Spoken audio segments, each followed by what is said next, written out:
यार तुम में से कोई एनिमे देखता है? हाँ मैं देखता हूँ। और मैं भी कल ही पूरा डीमन स्लेयर खत्म करा है मैंने। अच्छा तो चलो फिर अपने अपने फेवरेट एनिमे कैरेक्टर के ऊपर एक एक तगड़ी सी शायरी सुना दो मुझे। पहले मैं चुनाऊं? चल सुना फिर इरशाद। कि तेले जैसो को तेल लगा के ठोकूं, कि तेले जैसो को तेल लगा के ठोकूं, और मेरा फेवरेट है भोंपू।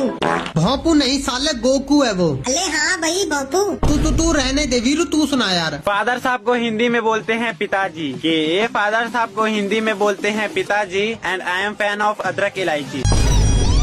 अबे साले इटाची ऊंची है वो, अदरक इलायची नहीं। अबे कालू यार तू सुना, इन दोनों ने तो हक दिया। जो धूल चटा दे हर विलन को उसे कहते हैं हीरो, कि जो धूल चटा दे हर विलन को उसे कहते हैं हीरो, और मेरा फेवरेट है मोकोचिरो।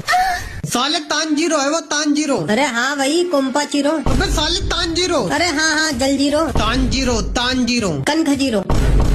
Tanjiro Tanjiro. Tanjiro. Santa Claus.